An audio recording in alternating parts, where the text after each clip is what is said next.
Now look, on day 14. and see if you can remember the things we wanted to speak to people about. We thought we'd do a quick recap of the fortnight we've been on the caravan tour.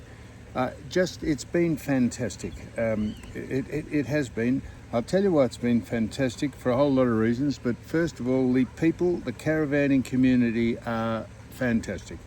I won't use that word too many times, fantastic, but they are. They are very helpful, very engaging, very sociable, and if you pull over on the side of the road and you're going somewhere, particularly if it's a unmade road, people will stop and ask you, okay? And I've reciprocated. I've had people on the side. The only thing I can do with a car is put petrol in it, but we always stop and say, you all right? Can we do anything for you? And that is the community we're in. We've got onto a new thing to pass the time. Every time we pass a car with towing a caravan, we wave. If they don't wave, we swear at them. If they do wave, we say, you star. We get excited. Oh, getting terribly excited. That's how well the trip's going. No, we've been to Cobbold and seen the Cobbold Gorge. It was absolutely brilliant. It was amazing. Do you think sitting in a boat going up a tiny narrow gorge? It was just to see the other side of Australia out of the city. Then we went to Agates Creek, and a very nice area there. We had cows. Last night dinner. We had amongst I reckon 8 or 9 Brahma. Just wandering around. Wandering around, looking at us. They're a bit inquisitive as to why we're eating probably one of their cousins, because we had a beautiful filleted steak. So then we upped camp and we've disembarked, and we are now at the Discovery Park. Resort. It's a resort. Let me show you. Look. I don't know if I got that on the pool. Yeah, that's on the pool. Now you might say, oh, you could have gone to the Hilton or the Holiday Inn back in Melbourne and gone to a pool, but not in conditions like this. And we can't swim in the creeks because we haven't got to any yet that are swimmable, but we're going to get there on the tour. We're at Undara, so they've got the lava tubes. So the lava tubes. Now, I asked, here's a question. I asked if in order to have a lava, you've got to have a volcano. When was the last volcanic eruption here up in this area? And we researched it, and it says it was apparently 190,000 years ago. So we reckon we're pretty safe if we sneak into the caves, that there won't be suddenly an onslaught of lava lapping at our feet. And when you consider 190,000 years, that is a nanosecond in the overall scheme of time, because the planet, how long do you reckon the planet Earth has been in existence? 4.5 billion years. So you read the same Wikipedia. So 4.5 bill, when you consider that the universe, they reckon, is 600 billion years old. I don't know who makes all that stuff up. So here's a tip that's from caravanners who are novices, and this is our first. That's us. That's us. First of all, we're in a fantastic caravan. There's other great caravans on the road. They all have their particular features, but we are in an essential caravan, and it's like towing around. Maybe people don't want to do this, but it's like towing around a 5-star hotel room.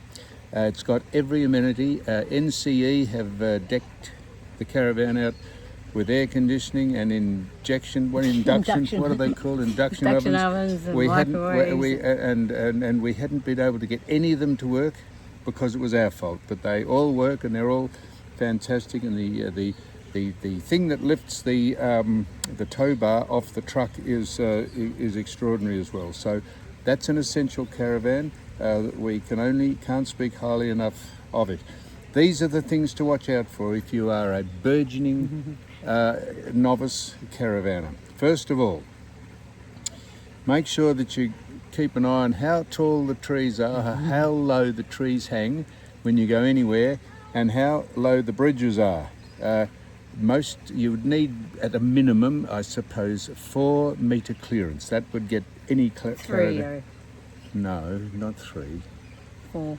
Well, if you happen to leave, which we did, one of the skylights up, which we did, and the man rushed over and said, I think you got your skylight up. That would stop anything going amiss. So just make sure you check the bridges. What about Greg Evans' friend, who went under a bridge and ripped the top off it? Yes, Greg Evans was travelling with a companion caravaner, and he went under a bridge, and it became a convertible by the time he got under the bridge. And another friend of his left the campsite and just managed to take the tap fitting and the hose with him and rip the side of the awning off. So these, we laugh, but these are things. So this is we have forgotten to do that many things when we leave. So this is my tip. This is the Newman Stanley tip on the surreal sojourn into the sunset caravan trip in the Essential Caravan. Before you leave, go from the front of the truck or the car, in this case the Silverado, to the back of the van. So you start at the front. Have I cleaned the windscreen? I know it sounds silly. Have you got the mirrors adjusted properly? Because when you get into the car, if it doesn't, it automatically goes back to the last person driving. You think, shit, I can't see it. So just those simple things. Then check that the tow bar is secure on. There's a specific button you push that latches it on securely, and there's a cap which won't fit on if you haven't put it on securely. Make sure the brake lights and the power unit to power the batteries are plugged in. Simple things. The chains, the safety chains, and the emergency cord that disengages the power from the van and make sure it turns the brakes on of the van if something happens. Just all, and that you've got the automatic pole that lifts the van up, the jock. Make sure that is stowed. If that is automatic, if you just keep pressing it, it'll eventually go up horizontally, and it will.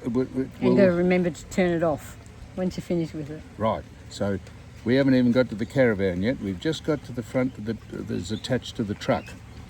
Then it's pretty simple. Make sure the windows are latched. All the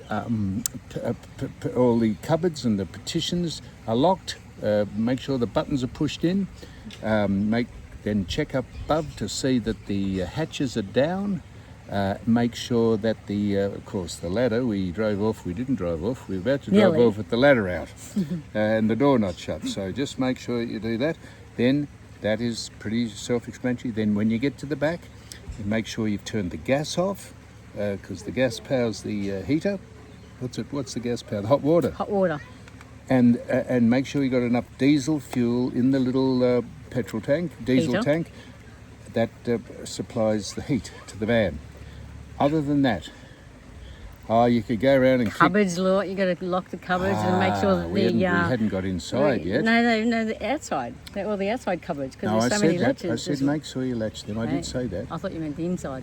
No, I hadn't got to the inside yet. And what about the stands up? Like stands, the stabilisers? Yes, the stabilising bars that are on each corner of the van. Make sure that they're stowed. They just click up. So we've neglected to do every one of those things on various occasions, but we are learning, and we're using a bit of fuel, but that would be natural. Mind you, they got their eye in here at Ulladulla. Where are we? Undara. Undara. It's $2.80 a litre here. That's because we're in rural, so we're pretty out rural, out in the middle of nowhere. That is it. Doesn't matter where we are. It's $2.80 a litre. Yeah. So that's fine. So there's just a quick. We've had a lot of comments about things. It's just even things like I was wearing one of my "You Cannot Be Serious" caps. Someone said, "What does that mean?" And that means John McEnroe said that at Wimbledon all those years ago to the chair umpire. "You cannot be serious." He had a bad call. We thought that's a very good title for a podcast. And someone said, "What were the numbers on the side of the cap?" 17 and 7. 17 was the number I played in when I played for Geelong for 18 years. And Doug Hawkins, who was part of the podcast, he wore number 7. And he played a record number of games for Footscray in the day. So we were selling those caps. We weren't selling them, but if people wanted to have a bit of memorabilia of the podcast, we would send them out to them. Or michaelchristianmenswear.com would do that, but he's now moved on into bigger and better things. He's now a disc jockey down in Tasmania.